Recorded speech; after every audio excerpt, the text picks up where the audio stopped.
Bismillahirrahmanirrahim. Siti Rahmatun ya, kita bimbingan yang pertama. Analisis pay later terhadap perilaku konsumtif masyarakat kelas menengah dan bawah dalam perspektif syariah.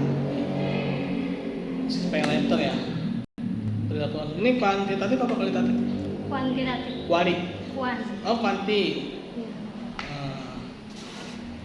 Terus oke.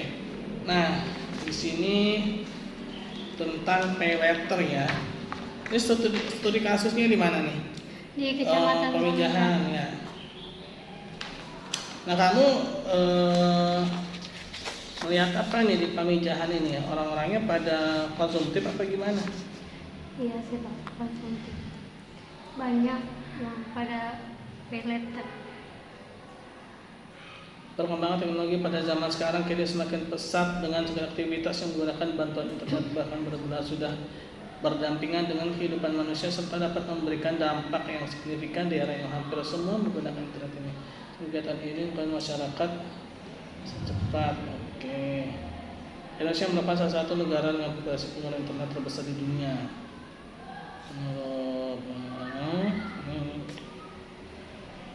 Jasa yang ditawarkan, sistem pembayaran semakin canggih berkembang.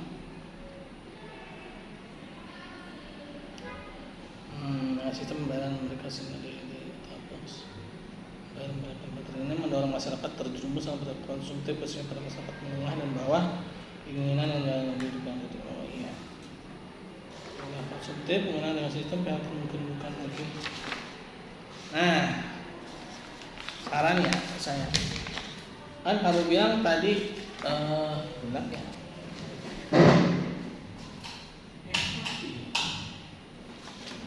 Nah, tadi kan kamu bilang itu ya di Pamijahan itu konsumtif ya. Iya. Jadi gini, yang melatar belakangi kita menulis bab 1 di latar belakang ini ya, yang menjadikan alasan ya, itu yang akan masuk ke latar belakang. Kenapa sih kamu tuh nulis tentang apa nih analisis pay letter ini? Sebelumnya kamu juga harus sudah tahu nih ada fenomena apa di Pamijahan ini, kan? Fenomenanya misalkan nih, mohon maaf misalkan ya, rumahnya mungkin nggak mewah gitu, mungkin biasa menengah lah gitu. Tapi isinya itu ternyata luar biasa ya, ada TV pas kamu coba tanya-tanya kamu istilahnya ngobrol-ngobrol ringan gitu kan, boleh tuh punya TV segala macem. Tenang, zaman sekarang kan ada ini pay letter gitu kan.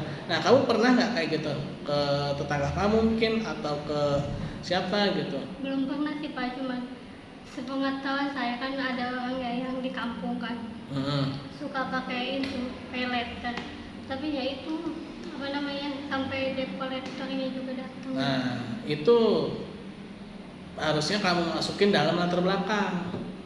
Jadi yang menyebabkan kamu tertarik itu harus dimasukkan dalam latar belakang. Jadi di latar belakang itu bukan hanya berisi tentang kayak teori gini, dan bagusnya lagi ya. Ada wawancara gitu Pak? Bukan wawancaranya, tapi kalau dibilang tuh gambaran secara kasarnya lah, secara global ya. Saya tuh nulis buku tentang metode penelitian ekonomi Islam ya. Nah, di situ saya bagian langkah-langkah dalam meneliti ekonomi Islam. Nah, salah satunya langkahnya itu yang pertama itu saya mengutip dari Sirah Nabawiyah ya. Saya mengutip dari Sirah Nabawiyah. Jadi gini, Rasulullah SAW itu melihat fenomena di masyarakat ya kan, yang begitu istilahnya jahiliyah gitu. Jahiliyah dalam artian perilaku mereka. Sehingga Rasulullah itu merasa terpanggil gitu kan. Nah, sebenarnya kita penelitian itu hampir sama gitu. Hampir sama apa? Ini kok masyarakatnya aneh banget ya? Kenapa? Kalau dilihat itu kelihatannya kehidupannya sederhana gitu. Rumahnya itu biasa-biasa aja gitu kan. Tapi kok punya segala macamnya. Bahkan kamu sendiri melihat ada debt collector gitu kan, datang nagih ya kan. Nah, itu yang menyebabkan kamu ingin meneliti ini gitu kan. Nah, yang tadi itu kamu masukin dalam latar belakang ya, Nah, terus bagusnya lagi gini, berdasarkan pengamatan ya, berdasarkan berdasarkan pengamatan peneliti telah di daerah ini kabupaten ya, bukan kabupaten apa desa ya. Desa ini sering didatangi oleh debt collector karena masyarakatnya sering melakukan tunda bayar ya, pay letter tuh tunda bayar ya, melakukan pay letter gitu kan, tapi mereka tidak sanggup membayar gitu kan. Nah itu bagusnya lagi kamu ada sedikit mungkin berapa kali dalam seminggu atau dalam sebulan kamu lihat misalkan dalam seminggu menurut peneliti sudah hampir 2 kali debt collector datang ke wilayah ini karena masyarakatnya tidak mampu membayar utang mereka gitu kan. Ini nggak apa-apa dimasukin latar belakang. Jadi latar belakang itu ngasih semacam alasan yang kuat gitu loh latar belakang. Detailnya nanti ketika di bab 4 ya, detailnya. Pasti gitu. Nah, detail itu nanti di bab 4 ya. Nah, kalau saya lihat latar belakang kamu ini harus ditambahkan tadi tuh yang ada debt collector datang, masyarakatnya itu bergaya hidup mewah gitu kan. Mungkin kamu kasih ini aja secara kasar misalkan dalam 10 rumah di desa ini ya, hampir rata-rata semuanya memiliki barang mewah gitu ya. Padahal secara ekonomi ya, menurut peneliti mereka itu golongan menengah, tapi mereka bisa membeli barang-barang tersebut gitu kan. Nah, akhirnya apa? Karena mereka menggunakan pay letter. Nah, itu dimasukin juga tuh. Jadi istilahnya di latar belakang pun kamu ada sedikit angka-angka atau data, tapi tidak harus dalam bentuk tabel ya, tapi dalam bentuk kata-kata kayak gini juga nggak apa-apa nih ya. Sebanyak 23,2% responden menggunakan fitur pay letter di Kredivo ya, selanjutnya 24%, nggak apa-apa nih. Nah nanti setelah ini masuk ke wilayah pemijahan ya, masuk ke wilayah pemijahan. Nah nanti bisa bisa kayak gini lagi tambahin, tapi secara globalnya aja ya, secara global. Secara globalnya tadi tuh misalkan dalam 10 rumah ini menggunakan apa gitu kan, terus juga barangnya apa gitu ya, terus juga aplikasinya apa. Nah ini kan secara globalnya aja ya.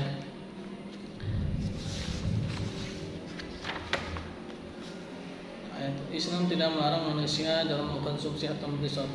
Nah yang kayak gini-gini nih ya, ini masuknya bab 2 sebenarnya nih ya, ada ayat Al-Quran ini bab 2 nih ya. Nggak usah deh. Ya masuknya ke bab 2 karena teori dia ya, jadi landasan teorinya ya. Nah ini kan kamu judulnya dalam perspektif syariah ya, dalam perspektif syariah. Nah syariah yang kamu maksud itu apa nih? Yang kamu maksud syariah ini kamu mau bahas apanya? Syariah itu luas loh.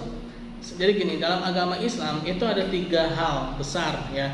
Itu ada di dalam hadis riwayat Bukhari ya, yaitu mengenai hadis malaikat Jibril. Atau enggak?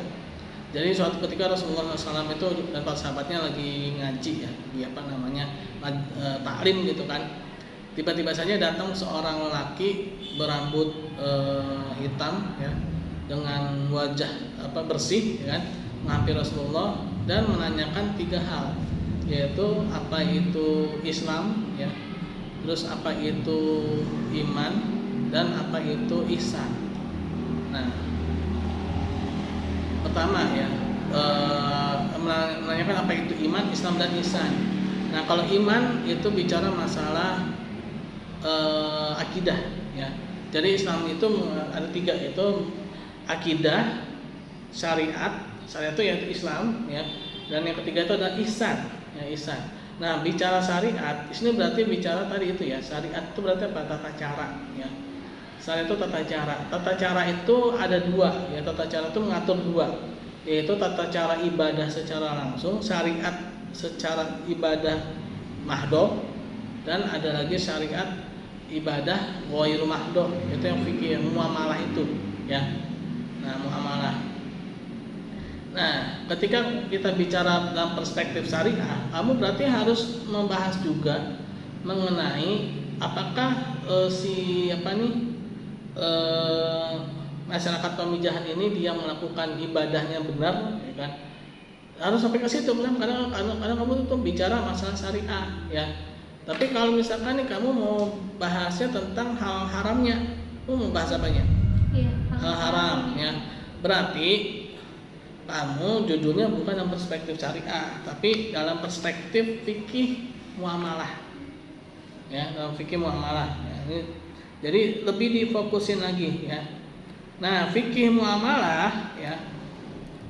Ini siapa nih? Karena banyak ya, kayak Dr. Yusuf Kordowi ada tuh bukunya halal haram halal haram, buku halal haramnya ada. Yang terbaru yang di Indonesia Dr. Erwandi Tarmizi, halal haram, buku haram kontemporer kalau salah deh.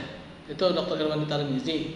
Nah, jadi kamu harus ada satu pemikir ya, karena ini kan skripsi ya, ini skripsi. Kalau skripsi itu cukup satu pemikir ya, satu tokoh ya, yang mana dia tuh punya teorinya itu misalkan tentang fikih muamalah ini ya. Nah, coba kamu cari ya, siapa kamu mau pakai siapa nih ininya, teorinya siapa, fikih muamalahnya siapa nih? Erwandi Tarmizi ya, Dr. Erwandi Tarmizi, namanya Harta Haram Kontemporer ya. Ada tuh bukunya ya, Harta Haram Kontemporer. Nah, jadi nanti kamu ketika melakukan penelitian, melakukan membuat kuesioner ya, membuat tanya jawab, ngambilnya dari situ gitu ya, ngambil itu dari dia iniannya, teori-teorinya dia. Jadi kamu bikin pertanyaannya itu nggak ngambang ya, pertanyaan satu buku aja yang iya, jadi dari situ kamu baca itu Harta Haram Kontemporer itu, terutama bagian bab tentang transaksi online gitu kan, transaksi online. Nah, transaksi online menurut Dr. Erwandi Tarmizi gitu kan.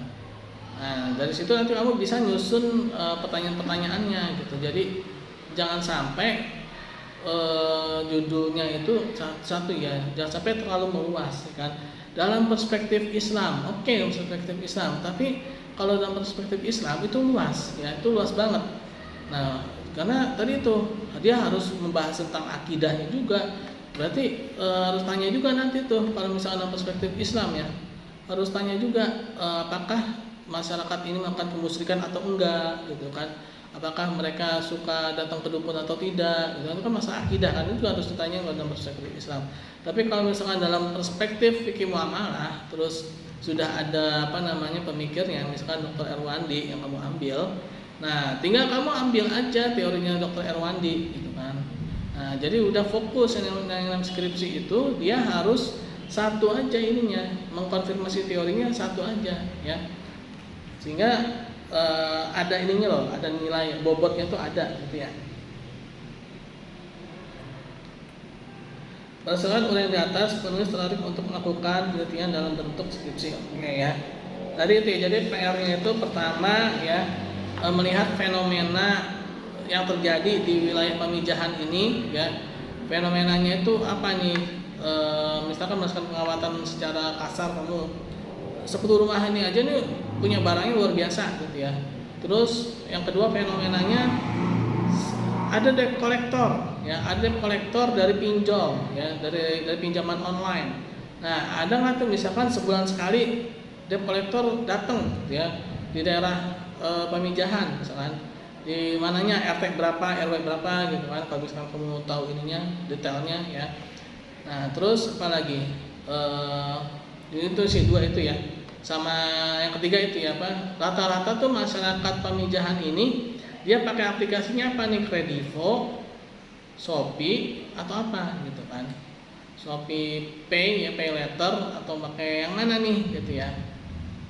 Nah, jadi tiga itu ya tambahannya ya, yang terjadi di lapangan, tiga hal tambahannya. Bahan di latar belakang. Satu tadi mengenai harta, kalau dibilang tuh pengamatan secara kasar ya, pengamatan harta ya, harta masyarakat pemijahan ya, secara kasarnya aja misalkan ini kok kayaknya biasa aja, tapi kok begitu melihat rumahnya biasa, tapi kok barangnya keren-keren gitu kan. Setelah kamu selidikin ya, waalaikumsalam basi, waalaikumsalam basi, ya.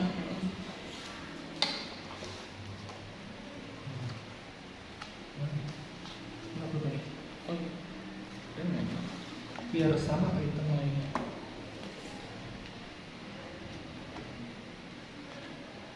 Makasih Pak. Ya, sama-sama. Itu satu ya. Setelah kamu selidikin selidikin lebih lanjut, misalkan iseng-iseng tanya-tanya, oh ini saya ya tahu sendiri kan, sekarang bisa bayar nanti gitu kan. Nah, ya terus debt collectornya ya, debt collector. Sering ada debt collector nggak di wilayah? Nah, debt collector ini kamu lihat jangan tanya satu-satu, tapi kamu coba lihat aja dari secara global ya. Misalkan nih, kok ada siapa nih gitu kan? Kayaknya bukan orang sini nih, oh dia debt collector gitu kan. Nah, jadi istilahnya kamu secara global dulu, di latar belakang itu kamu melihat fenomena secara global ya. Seperti Rasulullah SAW itu ketika awal-awal kan beliau melihat secara global masyarakat tuh kok rusak gitu kan, yang menyebabkan beliau itu beruzlah di Gua Hiro ya kan, karena beliau merasa ini masyarakatnya kok begini gitu ya. Istilah itu yang baik jadi buruk, yang buruk jadi baik gitu kan, jadi kebolak-balik gitu. Ada fenomena seperti itu gitu kan. Nah sehingga beliau uzlah ke Gua Hiro ya, uzlah ke Gua Hiro. Nah kamu ya istilah itu seperti itu gitu. Jadi seorang ketika melakukan penelitian dia juga sudah harus punya latar belakang alasan yang kuat, ngambil judul itu gitu loh. Jangan sampai sering loh. Jadi mahasiswa itu ketika sidang ya, terutama ketika sidang, begitu ditanya, emang ada fenomena apa sih yang menyebabkan kamu itu ngambil judul ini? Nah itu banyak tuh. Jawabannya tuh ke ini landasan teori ya kan. Karena pay letter adalah, nah salah itu. Kenapa? Karena kalau pay letter adalah itu di bab 2 ya. Menurut siapa itu nanti ya. Itu. Nah, itu ya. Jadi latar belakang itu tadi tambahnya itu satu lagi tadi apa ya? Pengamatan data, debt collector, terus oh iya ya, aplikasinya ya, aplikasi yang dominan digunakan. Jadi kita bisa bikin ini batasan masalah pay letter itu. Iya. Dari aplikasi apa itu? Aplikasinya atau apa gitu kan. Satu aja atau gimana Pak pay letter?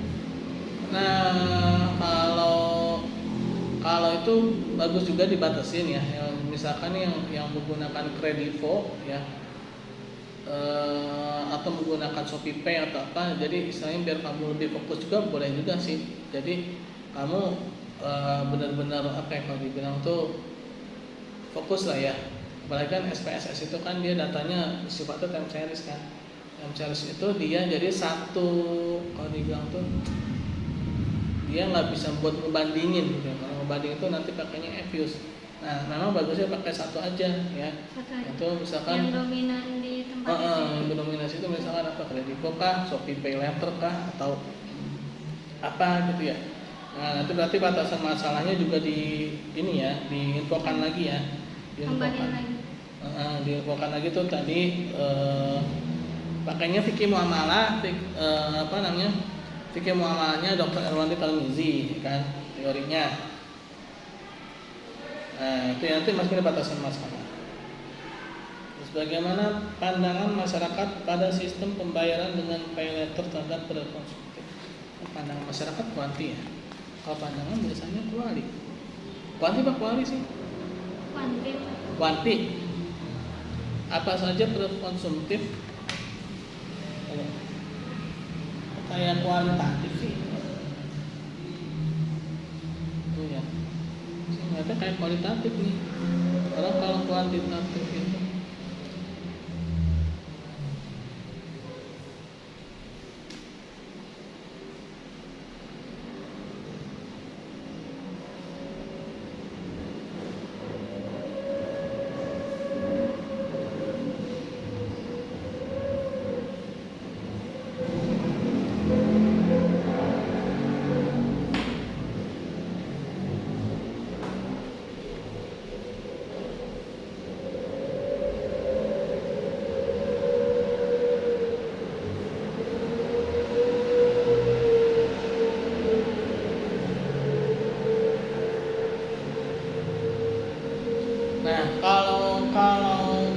nanti itu biasanya gini, perilaku konsumtif. Berarti perilaku konsumtifnya itu juga kamu harus ada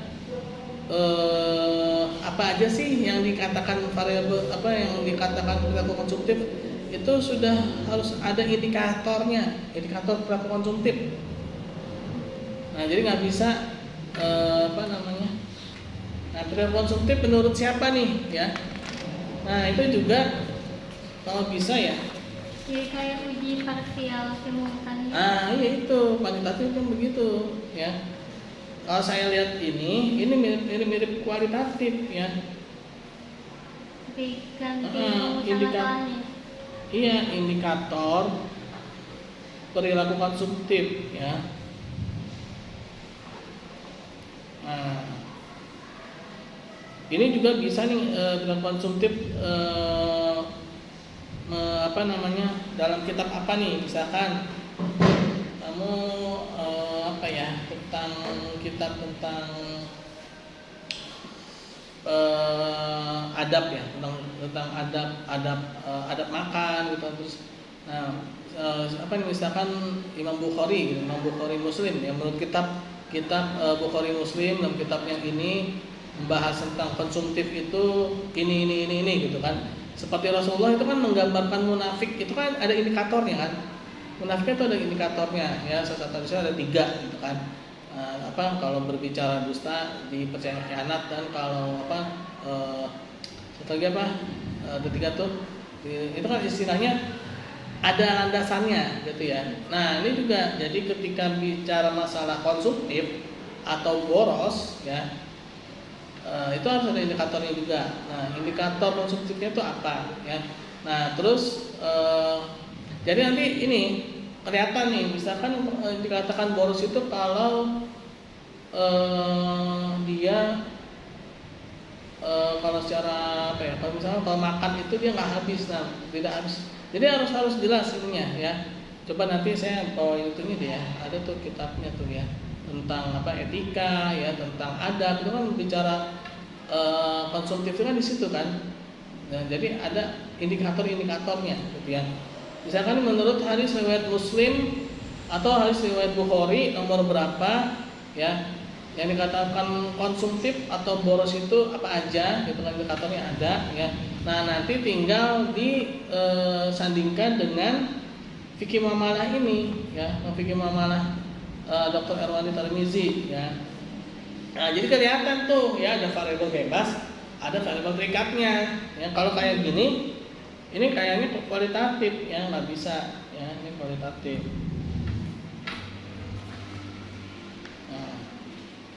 Oke, palingan itu dulu sih ya. Kalau menurut saya tuh di bab 1-nya dimatengin dulu.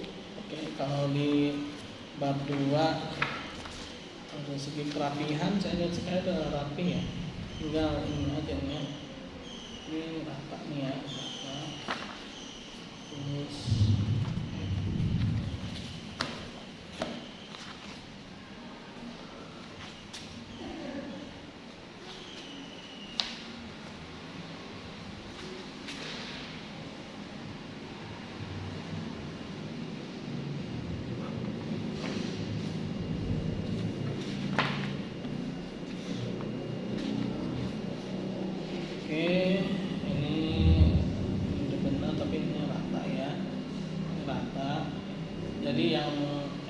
geser ke sini ya, ambil di sini.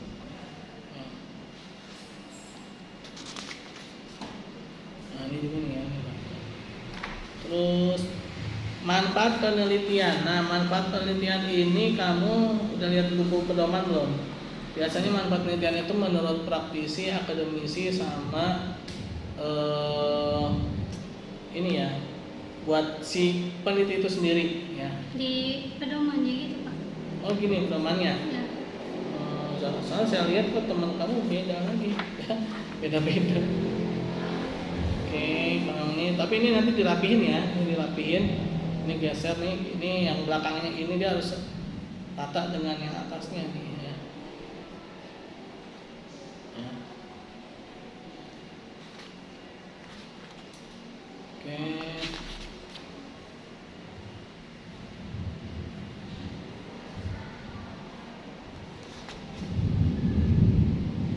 risiko menggunakan pay letter. Kriteria keuntungan dan risiko. Keuntungan,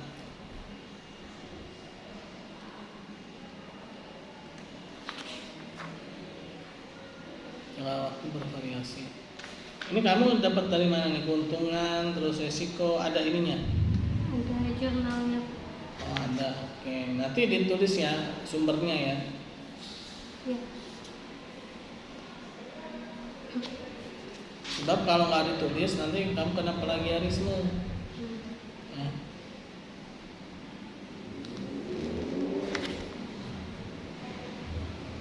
Nah ini juga nih rata, ini rata sini ya. Terus satu tentang landasan teori ya. Oke, benar landasan teori. Satunya. Nah, terus mungkin nanti tambahin dalam perspektif fikih muamalah ya. Fikih muamalah.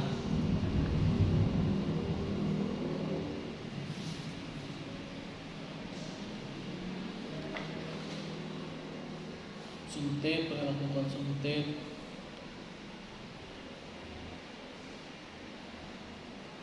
Perilaku konsumtifnya mujahidah berpendapat bahwa ini pengertian konsumtif ya.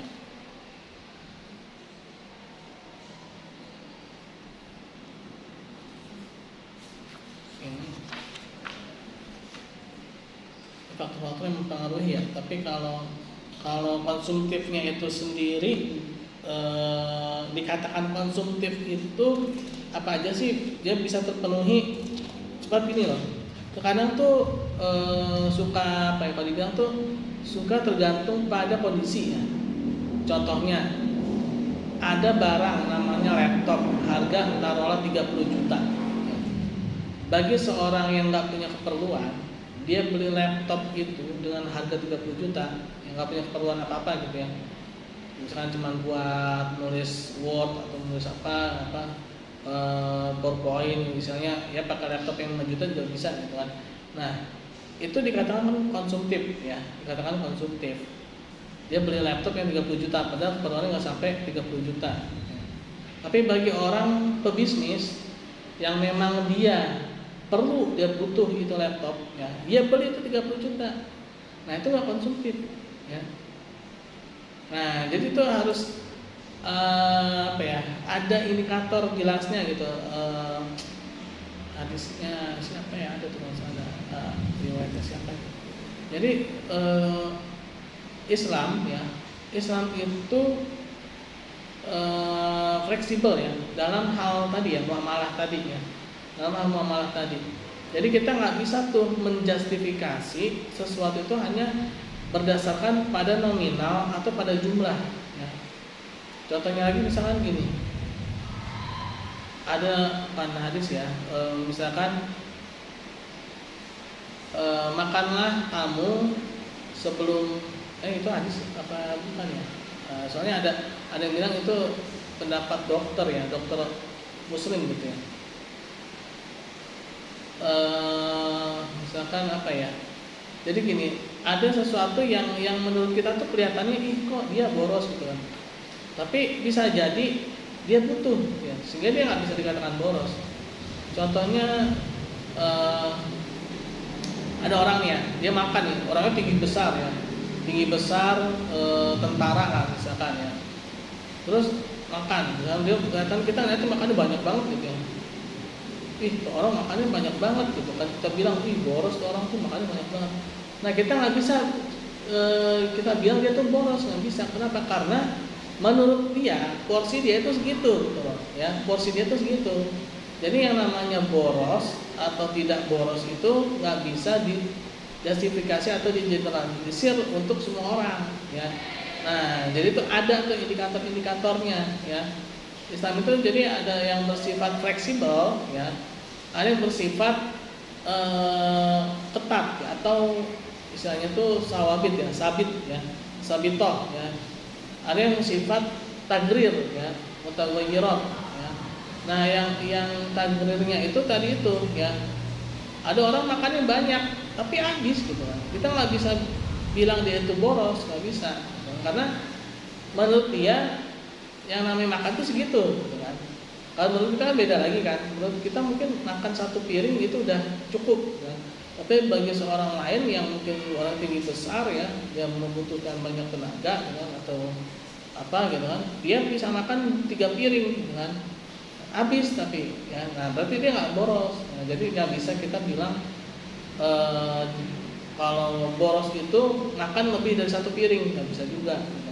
Jadi harus ada indikator yang jelasnya gitu. Jadi harus ada apa namanya teorinya itu ya, harus ada teorinya. Coba nanti saya bantu juga ya, kalau mungkin ada hadis-hadis ya atau apa ayat Al-Quran ya yang mengindikasikan tentang konsumtif itu kayak apa gitu kan. Ada kok, ada. Saya pernah nemuin ya. Tapi saya agak lupa sekarang ya. Dalam Al-Quran, dalam hadis, terus juga dalam riwayat para sahabat Rasulullah, ya, terus juga ulama-ulama salafus saleh itu ada mengatur tentang apa sih yang dikatakan konsumtif gitu kan. Terus apa itu fikih muamalahnya itu kayak apa gitu kan, sehingga jelas itunya ya.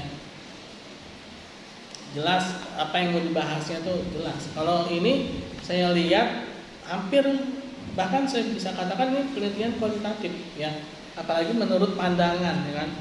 Nah, kalau menurut pandangan udah itu namanya kualitatif tuh ya. Nah, bagaimana pandangan masyarakat pada sistem, nah ini udah kualitatif nih ya. Bukan kualitatif. Nah, mungkin itu ya, itu di bab 2 ya, bab 2 nanti kita bisa tambahin indikator konsumtif dalam perspektif Islam ya. Indikatornya itu apa ya, jadi ketika bicara A, kita harus tahu si A ini bisa dikatakan A ini ketika dia itu udah terpenuhi 1, 2, 3, 4 gitu kan. Sekarang ada indikator-indikatornya ya.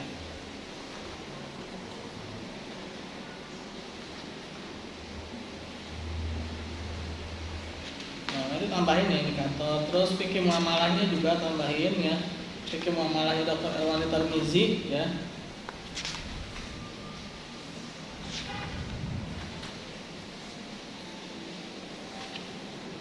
Oh ya, kamu kalau misalkan pengen tahu ekonomi Islam, saya ada artikel-artikel saya yang udah publish ya, nanti saya kirim kamu deh. Jadi nanti kamu tinggal klik aja link-linknya itu ya, nanti kamu bisa dapetin ininya tulisannya ya. Dan jangan lupa masukin juga sumbernya, nanti saya tulis juga di situ ya, biar nggak masuk plagiarisme. Sebab kalau kamu cuma nulis isinya doang, tapi sumbernya nggak ditulis, ya, begitu dicek dengan plagiarisme checker, kena kamu nyala itunya, keluar lampu, ya. Nah kalau misalkan si petugasnya nih dia melihat, kok ini nyala tapi nggak ada sumbernya nih, nah maka tetap dikatakan sebagai plagiarisme. Tapi kalau misalkan nyala nih, dia plagiarisme nih, tapi ada sumbernya, nah bisa jadi aplikasinya itu tidak mendeteksi ya, tidak mendeteksi sumbernya itu, sehingga si petugas itu bisa menurunkan plagiarismenya itu secara manual ya.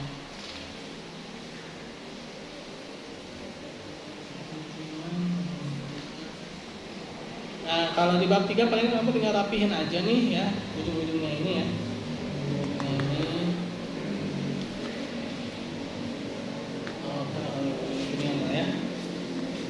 Ya, palingan itu harus tambahin Dr. Elwani Tarmizi ya. Tarmizi, terus apa lagi? Kumpulan hadis ya, atau buku hadis Bukhari Muslim ya, yang bicara tentang ini ya, indikator-indikator konsumtif itu apa gitu dalam hadis, dalam Al-Quran ya, dalam tuh misalkan ayatnya ini seorang itu dikatakan sebagai pemboros, itu kan Al-Isra ayat berapa tuh? Tapi kalau secara global ya, janganlah kalian berlaku mubazir ya kan, innal mubadzirina ikhwana sayatin kan. Sebenarnya para yang mubazir itu, orang yang boros-boros itu adalah saudaranya setan gitu kan. Nah itu mungkin kamu bisa masukin juga ya, Al-Quran kan. Nah, kalau Al-Quran itu nanti dituliskan itu penerbitnya siapa ya, terus terbitan tahun berapa. Pokoknya itu aja sih kalau Al-Quran, terus penerbit tahun terbitan kapan ya, terus misalkan apa nih Al-Quran dan terjemahannya kan? Atau mungkin ini ya, Al-Quran ini Andalusia ya, yang ada penjabarannya itu ya, saya ada tuh. Jadi satu ayat itu dia ada penjabaran dari berbagai macam imam-imam ini ya, imam-imam salafus saleh ya, ulama-ulama salafus saleh itu ada ya. Jadi dimasukin ya ininya ya, sumber-sumbernya di daftar pustaka. Ya palingan itu dulu ya, Siti ya, Siti Rahmatun ya, Siti Rahmatun. Bimbingannya nanti direvisi, yang penting latar belakangnya dulu deh ya, latar belakangnya dulu kamu revisi ya. Ini saya nggak ngeliat mana ini lampunya ya, makin gelap ya jadinya. Majelis syariahnya diganti fikih Iya, muamalah. ganti fikih muamalah ya. Ini rekamannya jadi gelap begini ya, jadi kayak rekaman ini ya, tahu nggak? Itu loh yang di Trans 7, yang di apa? Reportase ya. Tahu ini nggak? Reportase yang pedagang pakai apa tuh? Pedagang pakai boraks ya. Nah ini gelap-gelap begini. Oke, kita tutup baca alhamdulillah alamin. Subhanakallahumma wa bihamdika, subhanakallahumma wa bihamdika, asyhadu an la ilaha illa anta